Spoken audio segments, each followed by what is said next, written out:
All right.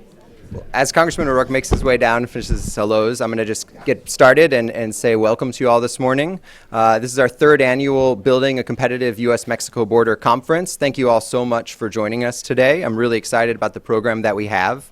I just want to say a couple words about some of the Mexico Institute's work on the border and why this fits into it as such a key part.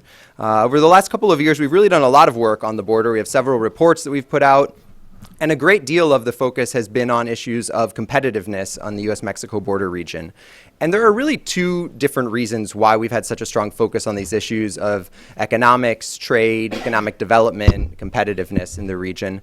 The first is that it's just really important. You know, with over $500 billion of trade between the United States and Mexico each year, 80% of which travels across the land border, with millions of U.S. jobs that depend on this trade, this is just really important stuff. Making sure that the border works in an efficient and effective way is extraordinarily important to our economy. But there's a second reason as well. And that's because we've really made a strategic decision that it's important to talk about the border in this way. It's important to talk about the border from this economics angle and competitiveness angle, because too often that's not what the conversation is about here in Washington and throughout the country in the United States. Too often the conversation about the border it's a single dimension, it's seen through a single lens, and that lens is usually migration, unauthorized, security, drug trafficking, something along those lines. But we really strongly believe that in order to have effective border policy, we need to understand that they're a comprehensive set of issues. You can't leave one to the side while you start thinking about the other. And so we think that we need to make a strong effort to have a strong contribution to push the conversation in the direction that recognizes this trade and travel that goes back and forth across the border each day, that recognizes that there are millions of people that live in the border region and depend on being able to move across it as a part of their daily life. So, given the rhetoric that we're hearing right now, this type of an event is actually more important than ever. So again, thank you all for coming. One of our other big goals in terms of border issues has always been to bring more voices, more people from the border region to Washington, D.C. to participate in some of these national conversations.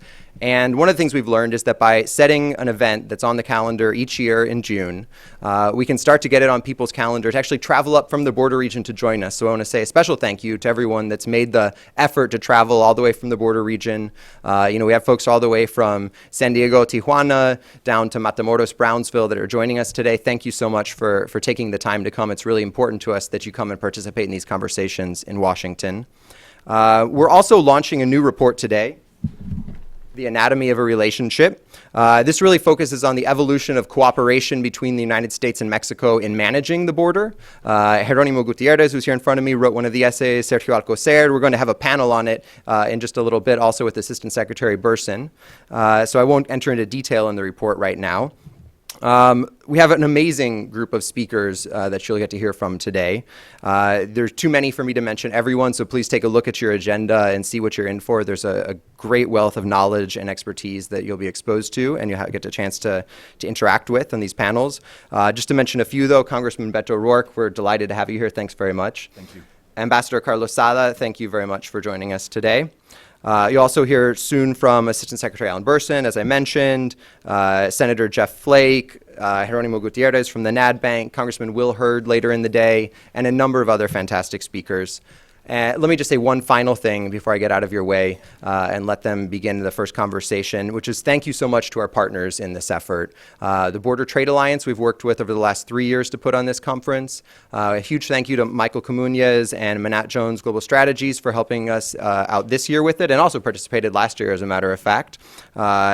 Also, ProMexico, Ambassador Mario Chacon, thank you so much for coming and for the support.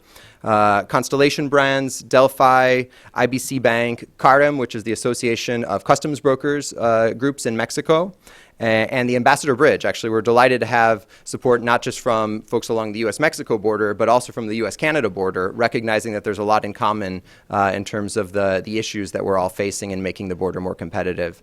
With that, let me turn it over to Duncan and just say thanks to everyone again for taking part in this year's conference. Thank you very much, Chris.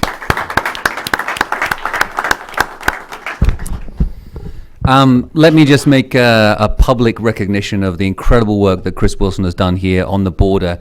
When I first came into the Wilson Center 3.5 years ago, Chris had already had a long trajectory of working on border issues. The idea of putting this event together the first year was a stroke of genius, I think, and the fact that we've made it an annual event is incredibly important. It gives a visibility to border issues here in Washington that it wouldn't receive otherwise. And as Chris mentioned, perhaps the most important thing is it brings people from the border to Washington to talk about border issues, as opposed to people from DC or the DF, or CDMX as it now is, talking about a border which many people have actually never visited. So this is one of the, I would say, the premier events of not just the Mexico Institute, but of the Wilson Center, so much so that we named the Wilson Center after Chris Wilson. So congratulations, Chris. Always wondered. You know, he's everybody's boss, so there we go. It's a great pleasure for me to be able to moderate this panel. Thank you, gentlemen, for being here. Let me do very, very brief introductions. Congressman Beto O'Rourke was elected to represent the people of the 16th District of Texas in November of 2012. He works on the House Armed Services Committee, on both the Subcommittee on Readiness and the Subcommittee on Military Personnel, as well as the House Committee on Veterans Affairs, on the Subcommittee on Oversight and Investigations, and Subcommittee on Health. And Congressman O'Rourke and I were just talking about the importance that we need to place at this point in time on the role of Mexicans and Mexican Americans in the U.S. military. This is one of the stories that I feel that we haven't told well enough in the United States. I think it's an emotive issue at a time when we're struggling to get facts across to the American public. Perhaps if we can bring out those more emotive stories of the great contributions that Mexican Americans have made to our nation's armed forces, I think that would be something that would really play out very well. Perhaps most importantly, Congressman O'Rourke is a great friend of Mexico, a great friend of the border, and my personal favorite, a great friend of the Mexico Institute. You've supported us many, many times, and thank you so much for that. Beside him is Ambassador Carlos Sada. When you look at Carlos Sada's biography, you see, first of all, it's a very long biography. And that's because this is a man who has done a lot of very, very impressive things in his life. I like to point out that he's one of the few Oaxaqueños who's actually ever been to Newcastle, England. It is not the border with the U.S. No. No, it's a border with Scotland, and or very close to, and that's something else entirely that we'll talk about one day. But he has served as consul general in so many places across North America, including in Toronto, which gives him a very nice North American approach. We're delighted that you're back here in Washington, having spent 5 years here previously, but now as ambassador at this very crucial time in bilateral relations. We're very, very glad to have you here. I'd like to give you both an opportunity to make a sort of an opening statement about the general theme of this conference, building a competitive border in a complex political environment. And then I've got a number of questions I'd like to come back with you, and we'll keep about 10 minutes at the end to take a couple of questions from the audience as well. So, Congressman O'Rourke, would you like to kick us off? Sure. Well, first, thank you for the invitation to join you today. I'd like to echo Chris's comments about all those who traveled from the border, from La Frontera, whether you're in the San Diego, Tijuana area, or El Paso, Ciudad Juarez, or Brownsville, Matamoros, or any place in between. It really means something to those of us in Washington, D.C. to see you here, because, as Chris said, it's one thing for folks in Washington, D.C. to talk about the border, many of whom have never visited the border. It's something altogether different for you to be here, sharing your personal experiences and expertise, and frankly, your face with those who are up here. Because for a lot of folks in Washington, D.C., the border is a really scary place. Mm-hmm. Mexico is a threat to be contained, to be walled up and off from the rest of the United States.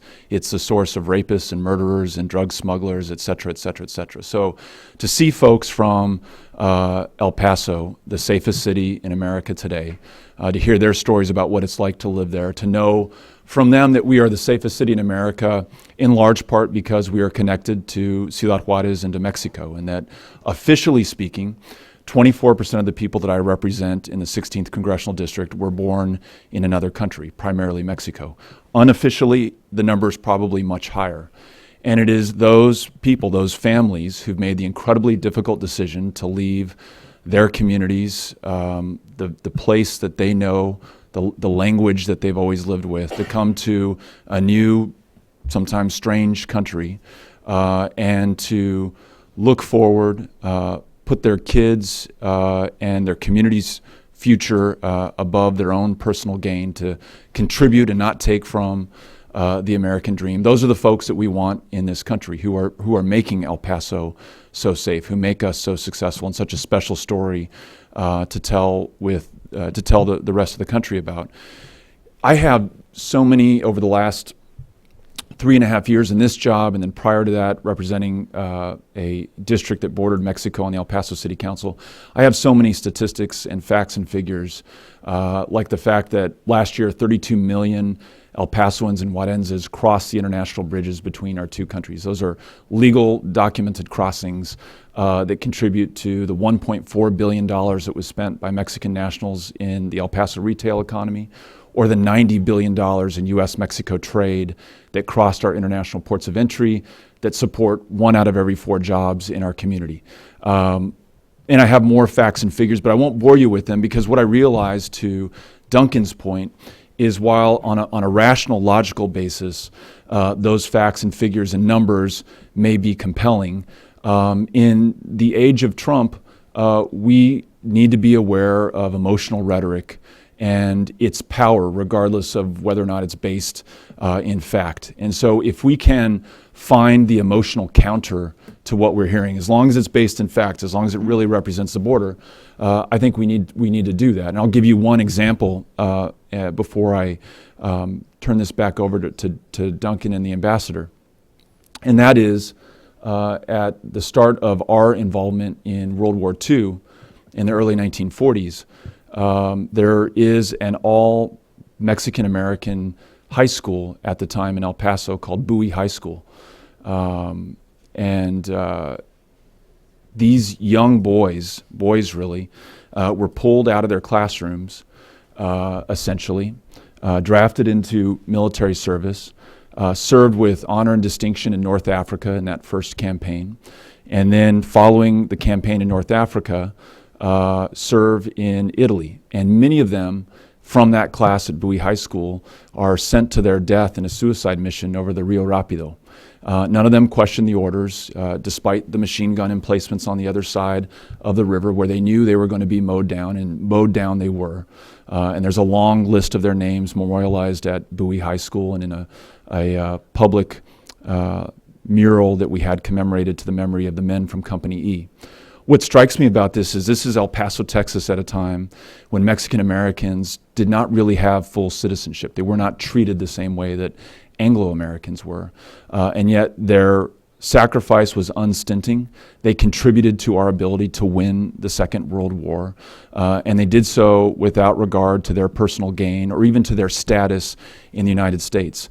The postscript that I think is so compelling to this story is that 5 years later, their younger brothers were the class of 1949 at Bowie High School. And the state of Texas was holding its first state baseball championship for boys' high schools in the state of Texas. And the Bowie team, and these kids were dirt poor, their older brothers, many of which had just died in the Second World War, put together a team using sticks for bats, sewn together socks for balls and mitts, and win the city championship, travel to win the regional championship, then go to Austin for the state championship. And along the way, they're unable to eat in the restaurants or stay in the motels because they won't serve Mexicans, even though they are U.S. citizens. They get to the Austin State Championship baseball field where they're going to play the game the next day against the team from Austin, the home team. Unable to stay in a hotel, they sleep under the bleachers on that field the night before. The next day, they win the baseball game and come back to El Paso, and again, without complaint, proceed to build, I think, one of the greatest success stories of a U.S. city in terms of the rise of El Paso, Texas with Ciudad Juarez. Those kinds of emotional stories, and there's a million of them in San Diego, Tijuana, in El Paso, Texas, and McAllen Reynosa, everywhere along the border. I think we need to share those stories. That is fundamental to U.S. success, and it's absolutely connected to the border, to Mexico's contribution, and to the presence of Mexicans and Mexican Americans in our community. So we'll take up your challenge, and we'll continue to share those stories, not just with folks here in this room, which is important, but the folks outside of this room in Congress who need to hear it. Thank you so Thank much. you for holding this. Yeah. I have been texting Kevin Costner during that, so I think we'll get a contract through before the end of the day. That's a great story to have out there. Ambassador Sada, please, your opening statement. I'm delighted to be here again because I've been here for a month in this capacity as Ambassador Mexico, and this is my second participation here, so that means that I feel like at home here. And there is always very important issues to be discussed, and the issue of the border is unique. I'm so glad that you are addressing it with a lot of depthness, because it is so crucial to understand the border in order to understand what happens in the relationship between Mexico and the United States. You mentioned that I'm from the South, and I was part of the negotiations, if we can say it, of the North American Free Trade Agreement, but from the northern part of the equation, from Toronto, Canada. And we all of a sudden were seated in the same table that Canada and the United States. I think we were not very welcome at that time, because Canada had just negotiated an agreement with the United States, and it was very exhausting, 10 years to negotiate it. And all of a sudden Mexico was there, and we represented a lot of challenges. But the issue is that I was kind of connected with what was happening in this relationship, and what was the role of Mexico, and how Mexico was seen from the perspective of Canada. And from there, Mexico was in our list. That was also our approach, that Mexico was divided in three parts: the Mexico of the South, the Mexico of the Center, and the Mexico of the North. After 25 years since NAFTA, we can say that, at least my perspective, is that Mexico is now divided in two: Mexico of the South and the rest of Mexico. Central and northern part of Mexico, it is more compact, more homogeneous. And it is not a coincidence that the President of Mexico just launched this new initiative of special economic zones of Mexico that include 4 or 5 states. There are Michoacán, Guerrero, Oaxaca, part of Tabasco, Chiapas. Of course, it is because we haven't been able to incorporate into the process of development Mexico to these states. And by talking of the northern border of Mexico, southern border of the United States, we cannot leave out of the equation to the southern border of Mexico. And even more so now that it is playing a more crucial role because of different issues that have an impact in the northern border of Mexico, in our border, which is migration from another perspective, and drug trafficking, and organized crime. So it's becoming more and more complex.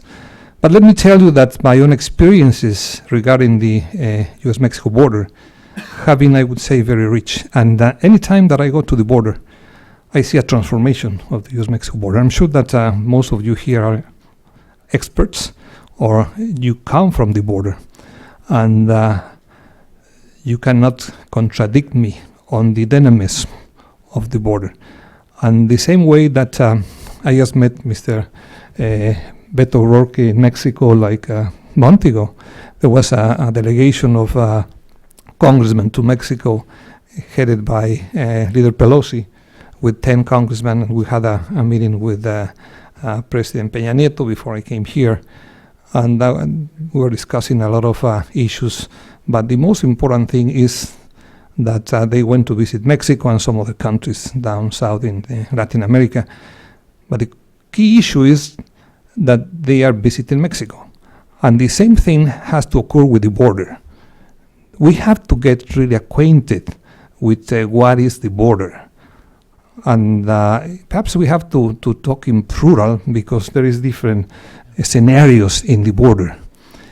After perhaps 25 years that I haven't been to the border between Mexico and Tijuana, and between California and Tijuana, and I just went because I was assigned as Consul General of Mexico, and I visited Tijuana. I was impacted on the transformation of Tijuana. And all what you hear about Tijuana is nonsense. I know there is people from Tijuana, and let me congratulate the Tijuanenses of what they have done in order to transform Tijuana. And it was the capital, perhaps, of the crime, that they have this very nasty label. And it is because the private sector, along with civil society and the government, launched this initiative, Tijuana Innovadora, that has been kind of replicated in other places. And even I quarrel a little bit with Tijuanenses because as well, maquiladoras are flourishing there. It says it is not maquiladoras, it is high-tech industries that are not developing, they have developed there. And I had the experience of inviting consul generals from different countries, including France and Germany and Canada, Qatar, so to visit Tijuana. They were reluctant to go, as perhaps some of you might not be willing to go there because it is dangerous, as Beto says. And they were also thrilled to see what is happening there in Tijuana. The media, and that's their complaint, the media distorts a lot of things. The best way to do it is to go and really see and interact with the people, that they are very progressive people. And we have to put in the equation all these factors, because it is exactly what they are doing. They are transforming what it used to be perhaps something very critical into a reality that it is very progressive. But the same happens in Laredo. I visited Laredo perhaps 40 years ago. And then, as Consul General of Mexico in San Antonio, I went to visit the whole area because it was part of my jurisdiction. And it is, again, shocking to see what is happening there and how the people of these areas have embraced their region. And they feel that they belong to a different world, perhaps, that they have been transforming. And there is a sense of pride of what they have achieved. And I think that there is a deep sense of opportunity. And Beto was mentioning today in a presentation on the floor on the House of Representatives of the safety of these cities. And there is a report of FBI of the safest cities in the United States. And as a coincidence, most of them are along the border between Mexico and the United States. So that is something that we should be very proud of, and to try to counter this rhetoric that it is there. These are some of the challenges that are present. Now, what has happened, and let me just go to 2 or 3 infrastructure development that have occurred in the last year or so. I don't know how many of you know of the Cross-Border Express, this pedestrian bridge. Well, Sergio knows it because he participated. I don't know if it was financed by NatBank also, perhaps partially. But it is a luxury and a very imaginative program that you land in Mexico, in Tijuana, and you cross the border on a bridge. In 5 minutes you are in San Diego, you take your car and that's it. 3 hours of traffic in the border is gone. And it is an investment of the private sector, just to mention one of them. And the Guadalupe Tornillo, which is another Juarez El Paso bridge in the metropolitan area, in that very congested area, or the first Matamoros-Bronzeville rail bridge that hasn't been constructed for a railway transportation in the last 100 years. So we feel that there is movement, a lot of movement in this relationship of developing infrastructure at the border. When we signed NAFTA, only 1% of trade between Mexico and the United States was moved by rail. Now it is 17%, and we are meant to move by rail 30% of trade between Mexico and the United States by year 2025, which is equivalent to what happens between the United States and Canada. So these are facts on how the border is moving. And I wouldn't go to some other mechanisms that exist that are connecting permanently authorities with the local people, with communities, and of course with the private sector is playing a role. So with that, I stop my initial comments by emphasizing of the unique and the uniqueness that is this very special border zone between Mexico and the United States that encompass 15 million people, meant to be 24 million people in the next 10 years, and represents nowadays, if we put together the 10 states, 6 states in Mexico, 4 states in the United States, it represents the 4th largest economy in the world. So is that a land of opportunity? How to take advantage of that? That is exactly the challenge we have ahead of us. Thank you, Ambassador. I find it fascinating that you've both pointed to the importance of actually going to the border. Here we've got people from the border coming to DC, but the fact of people going to visit the border and seeing it for themselves is crucial. The first time that I went to Tijuana, it was a difficult time in Tijuana. It was back in 2005, and things were tough in Tijuana at the time. I then went back in 2012 after I arrived here in Washington, a completely different place. And being able to understand how the reality of the border is a changing reality. And we have to be honest about that. Sometimes there are good times and sometimes there are bad times, but you see that this is a very dynamic reality that exists down there. Congressman O'Rourke, I mean, you have participated recently in the cross-border, was it 10K or 5K? I wished at the time it was a 5K. Right. It was a 10K. And well, that's about 9K more than I can run. Yeah. So there you go. Yeah. That is an impressive effort to try to get people from both sides of the border to actually see the reality. In similar way to, you know, how the Pope, when he visited the border, was of course interested in bringing people together across the border. Having these kind of sort of social sporting events really do make an impact. How frustrating is it for you that you know the reality of the border and yet the media refuses to put that out there? How frustrating is it that on the Hill you find people who are constantly telling you that the border is a dangerous place and that we need to shut it down? And how do we overcome that? Yeah.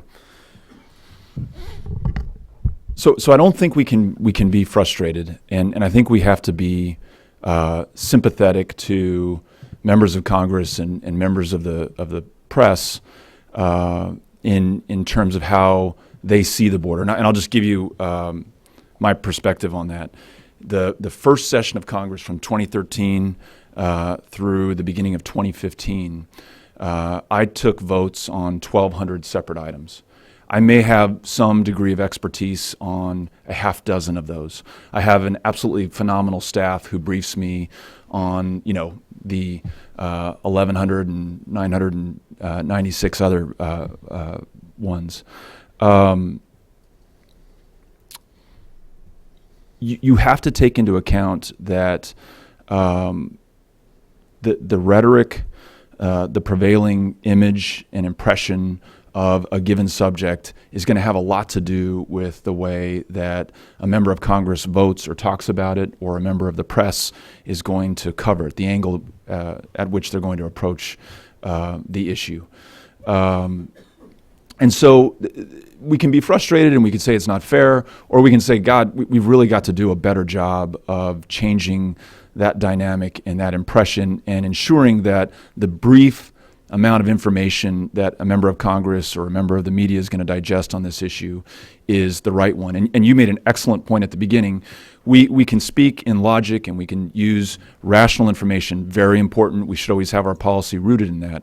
But we cannot ignore the emotional dynamic of this. And telling emotional stories, whether it's the Ready for Disney Buoy 49 team that I just proposed or a million other stories that the folks in this room can refer to. Critically important that we share those. And again, I'll tell you as a member of Congress, it is so critically important to have people who understand and perhaps represent a given issue to be in our office.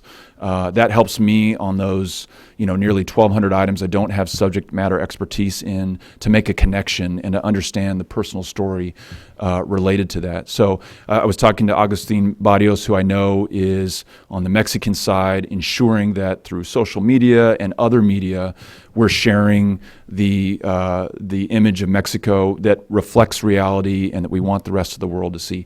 I'm trying to do that by attracting people to El Paso with this 10K run. We had 1,000 participants from all over Mexico and all over the United States, and that's in the first year without a ton of promotion. In fact, there was an Englishman who had just moved to Houston, and the race was, I think, on Saturday. That week, he was looking online because he wanted to run a race, and he said, there's a 10K in El Paso. El Paso's in Texas. I'll just get in the car and drive to that race.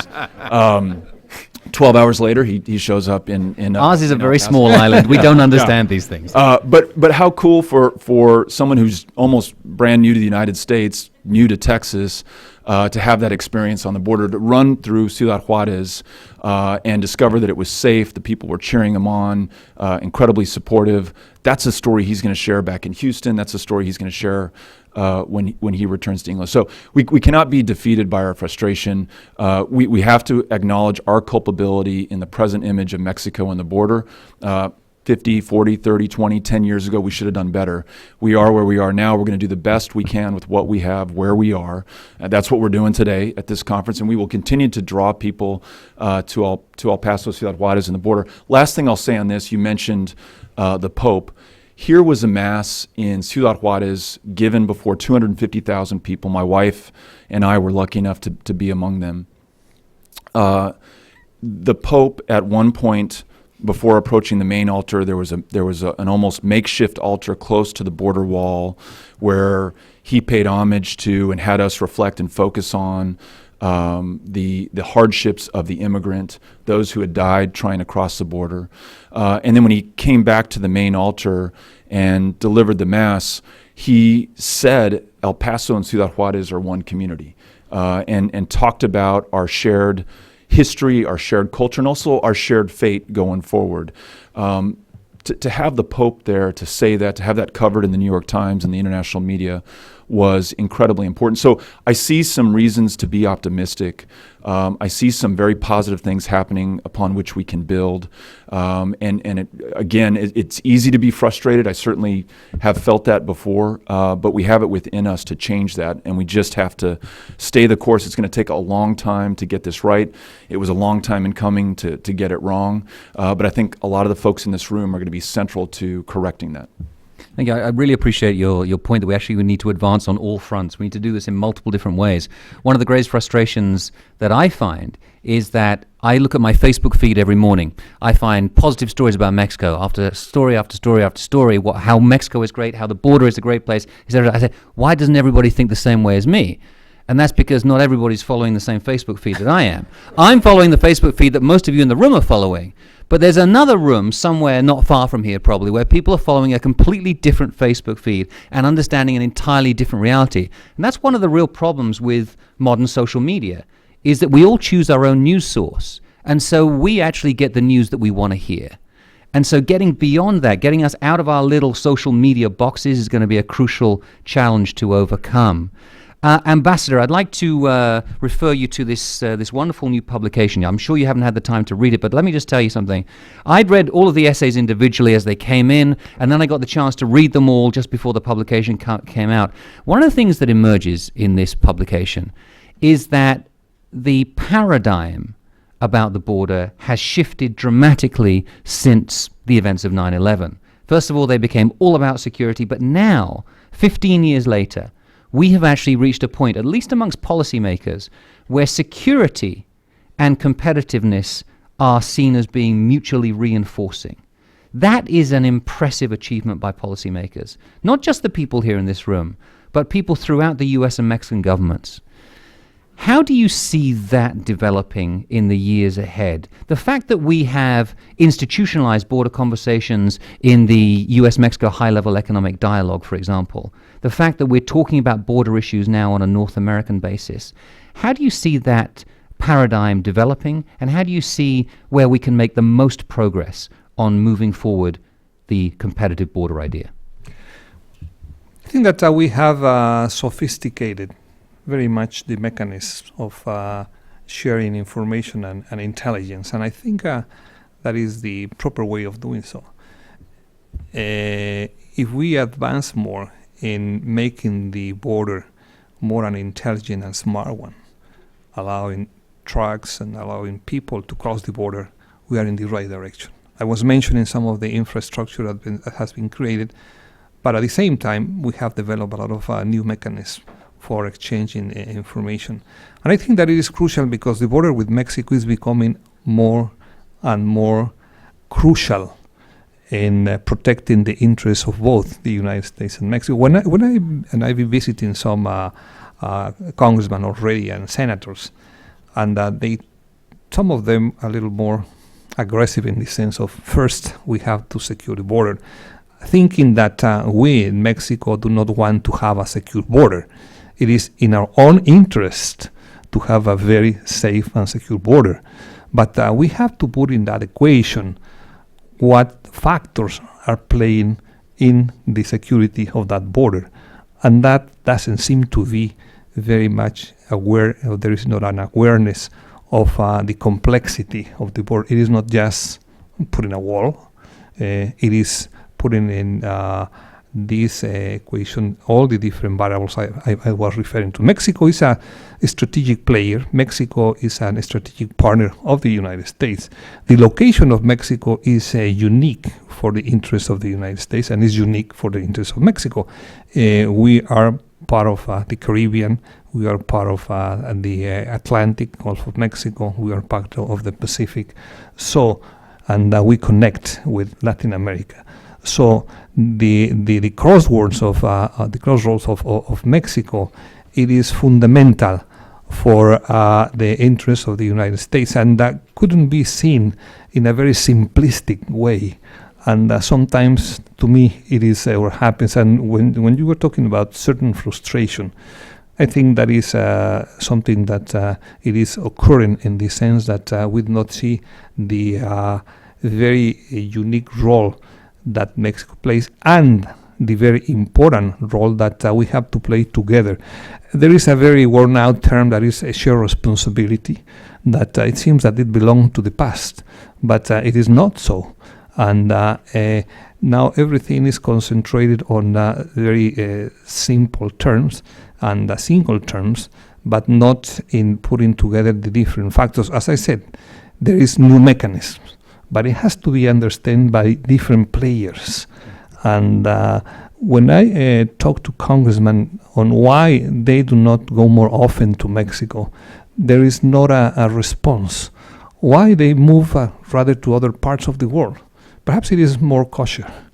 But where are the interests of the United States? And you put them on the paper.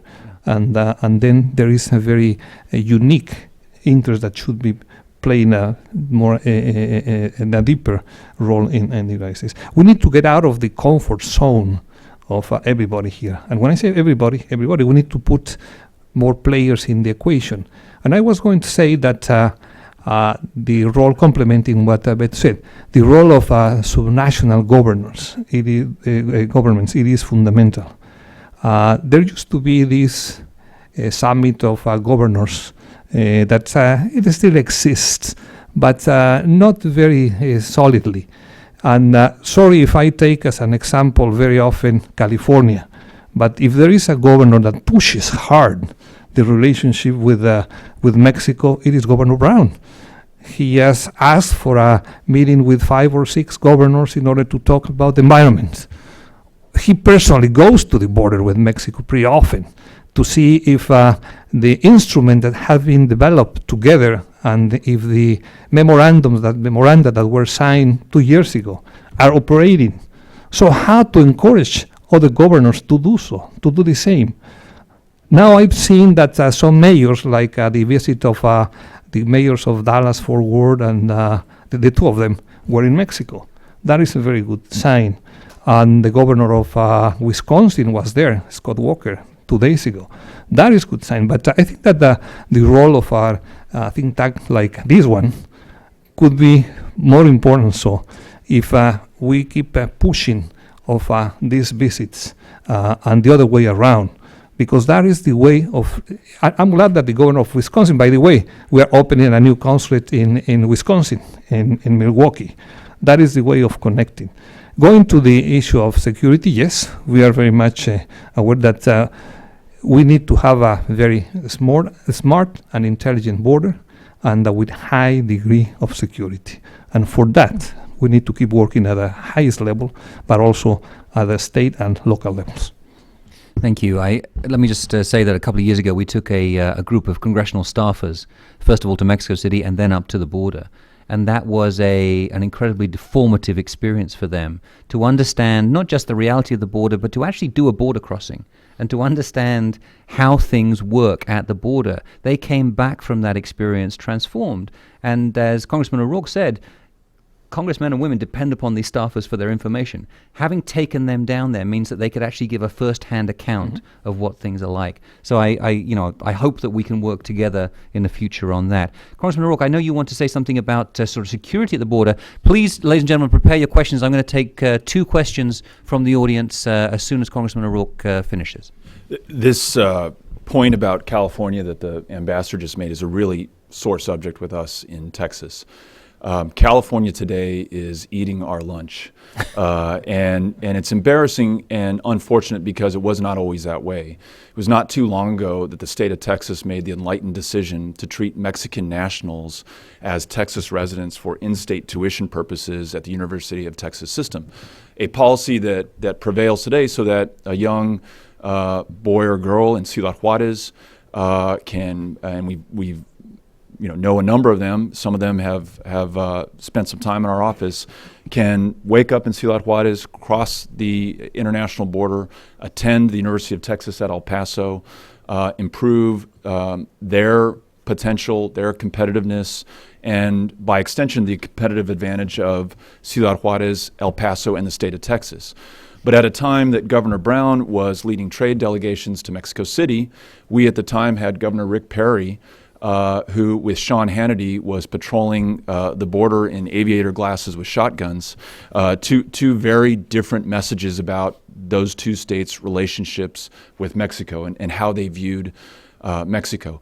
Let me give you one small anecdote, but an important one to put this in perspective. The awful tragedy that we all learned about on Sunday morning in Orlando, Florida, provoked a number of press calls to our office. And one of them was a press call to determine what we were going to do to tighten security at the border with Mexico as a result of the shooting in Orlando by a U.S. citizen who was not from Mexico.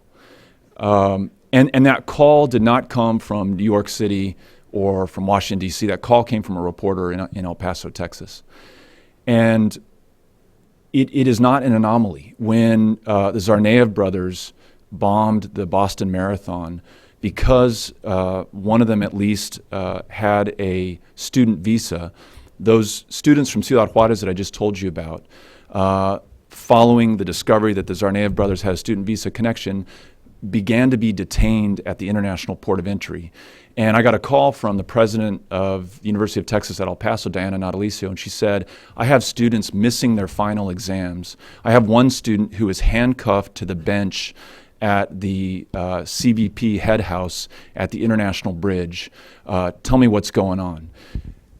That really dangerous rhetoric that focuses on threats where they do not exist, like the U.S.-Mexico border. One is dehumanizing and humiliating to the people that I represent, the people of the border. But two, and perhaps of interest to our colleagues in Congress and members of the press, is there's an opportunity cost. When we are focused where the problem is not, we are not putting resources where the problem is, whether it is homegrown radicals, whether it is folks traveling to the United States from other parts of the world through our international airports, whether it is our northern border, which, unlike the border with Mexico, has been used by terrorists to try to attack the United States. We are spending today $18 billion a year. We've doubled the Border Patrol from 10,000 to 20,000 agents. We have drones and aerostat blimps. We have forward operating positions on the border at a time when it has never been safer, when we have less than zero migration from Mexico, when El Paso is the safest city, San Diego is very safe. The rest of the border on the U.S. side, as the ambassador mentioned, is far safer than the interior of this country. We are long past the point of diminishing returns on border security. And so this rhetoric is incredibly important to correct and have reflect the reality, because not only is it important to us, and those are the people that I care the most about, those are the folks I represent, but it's really important to the security of our two countries, and we will miss very real threats by continuing to focus on places where they do not exist. And I think that's the consequence of a failed security policy with Mexico, and that's why it's so important. Thank you. A crucial point, and let me just say there's the essay in this volume by Alan Burson and Michael Houston, and the essay by Chris Wilson at the end, make the point very clearly about the importance of risk management, making sure that you do actually put your resources where they're needed, not falling prey to a distraction that's brought about by the media or just by not thinking through a problem well enough. I'd like to take questions from the audience. Are there two brave people who would like to raise their hands? I've got one here, and I've got one at the back there. So if we have a microphone over here for Michael, thank you. Thank you. First of all, great panel and great discussion, Congressman. It's always a pleasure to hear you, because I think you're one of the most, by far, eloquent and articulate and thoughtful spokespersons for the entire border region. So please keep it up, because your voice is desperately needed in Washington. And Mr. Ambassador, it's such a pleasure to see you. Having worked with you the last 3 years in Los Angeles, it's great to have you in this role. Duncan, thank you. I guess my question, I was really impacted, as I'm sure the whole audience was, by your story, Beto, about this baseball team from Mexico. And I agree with Duncan. It's ready-made for Hollywood. Coming from LA and from Hollywood, it made me think about the fact that one of the problems that we all have as policy wonks around the border is that we do tend to focus and default to facts and statistics. And yet, in a society that we live in, the social media silos that we live in, we're driven by memes and by images and by narratives, meta narratives that we that are very powerful. So I guess my question is, it seems to me an obvious need to put together some kind of effort to recast the U.S.-Mexico relationship more in those lines, and what specifically can and should be done. For example, when you think about the border, if I asked people in this room to think about a common description of the border, a common image of the border, Donald Trump's ad that shows those people crossing, scurrying across the border like ants running towards something. I mean, that is probably a dominant image of the border that's in the American mindset. Why? Because it's run on dozens and dozens, thousands, hundreds of thousands of times that people have seen on television and on social media. We default, Chris is a great articulator of the 40% statistic, that 40% of the content of Mexican exports has U.S. content. And we stop there. We then make the next statement that says, and that reflects co-production and supply chain integration, which for most Americans just goes right over their heads. What it really reflects is an American worker in the suburbs of Ohio or Indiana or Indianapolis or name your city that's got a job because his small business is providing components and parts that feed into a supply chain that cross the border to support this global manufacturing platform. So my question is, what can we do to, and what should be done to take advantage of the, I think, very substantial marketing, creative visual expertise that's out there, to recast this story, this border narrative, in those terms. Thank you, Michael. And let me just say that I didn't by any means want to say that an institution like the Mexico Institute is redundant in the sense of gathering facts. In fact, I think it's doubly important. What we do need to do is, as you say, need to find a way of communicating it and finding the language and the stories that get it across. The second question was up here. Thank you. Good morning. My name is Miguel Aguirre with the Border Fusion Group. Thank you very much for your passionate advocacy of the border region. What I guess my question focuses on the pedestrian cross-border environment and the fact that we have these images of congestion at the border, and we continue to incentivize vehicle crossings when the cities on the U.S. border are growing faster and are oriented towards these ports of entry. As a 30-year stakeholder in the private sector in San Isidro, the world's busiest, undergoing the largest expansion in U.S. history, we now are going to see many more cars. We're building 18 lanes going southbound into Tijuana. Yet, I submit that these Mexican cities that are oriented north at these ports of entry are not sustainable. The vehicle-oriented ports of entry are not sustainable. The more roads we build, the more cars will come. The more CBP officers we add, the longer the lines will get. We must incentivize the cross-border pedestrian environment and not treat these ports of entry simply as transit stations to get people north to sustain the economies that are oriented away from the border. These ports of entry, these communities really should foment a sense of place and a sense of celebration. Otherwise, we continue to look at an image that is conflict and congestion. And so when we hear all this rhetoric about the border and the walls, we really should just concentrate on what we can do in these communities that, como se dice en español, aquí es donde se sirve el plato. This is where all the people are coming through. And if you look at cross-border or smart growth initiatives around the world, they will take out streets and even freeways to create a sense of place. And then you begin to have true integration. So I think our ports of entry are primed for that. And what can we do to improve the public policies that incentivize cross-border pedestrian mobility? Thank you This is very where much. I would like to see some more effort. Thank you. Thank you so much. Gentlemen, we have a very little time before our next panel, but if you could both sort of respond to the questions. Ambassador Sada.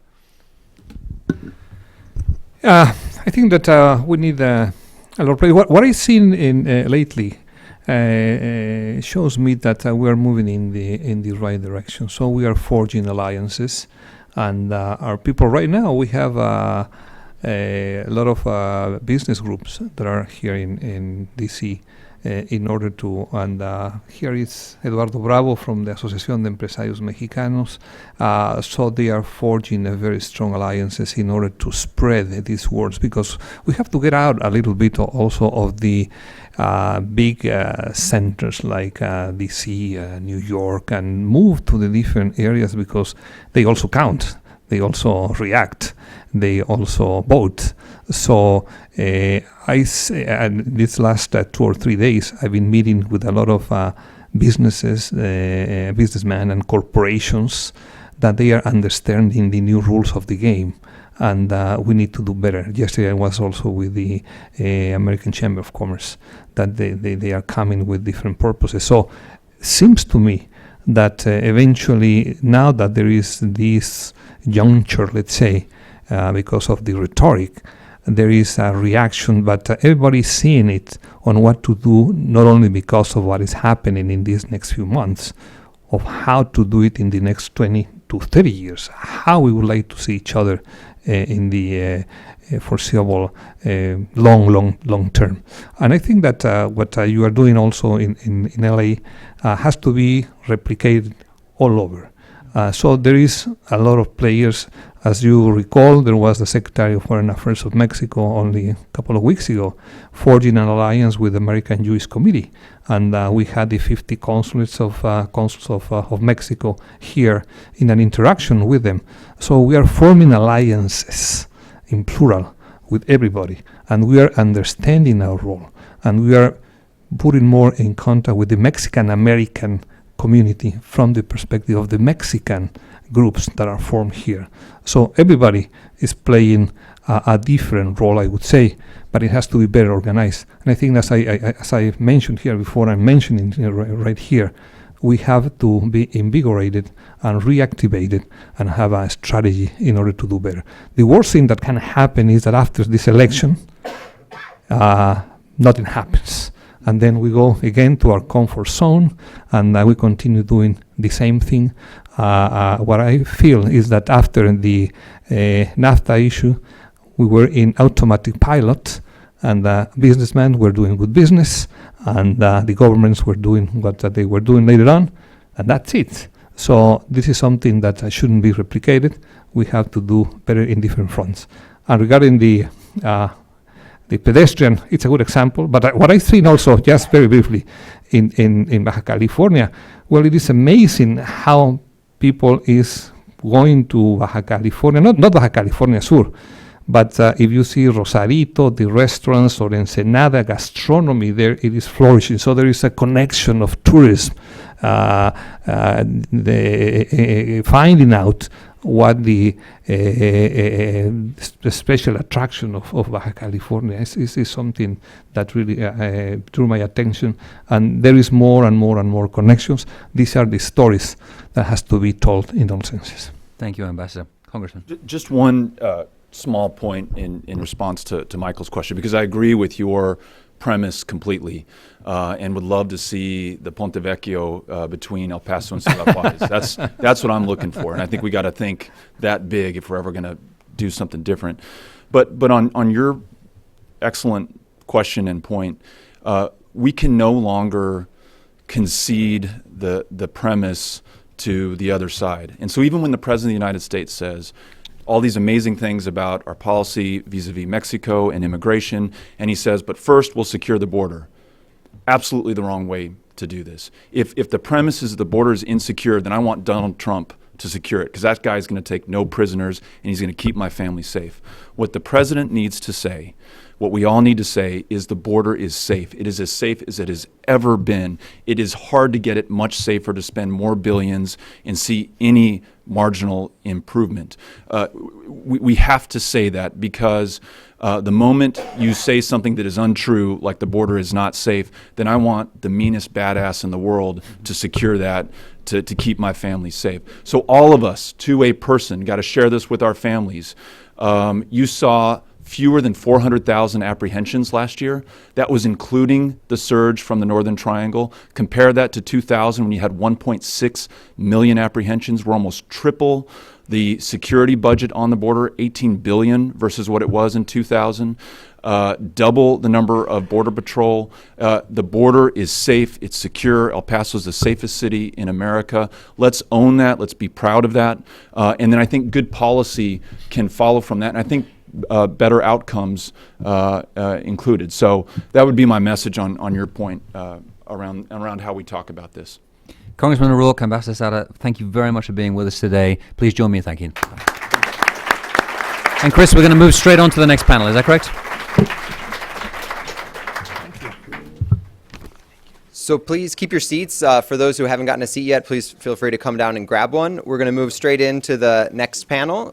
So we're just going to switch things up on the stage, but I invite the next panelists to come up.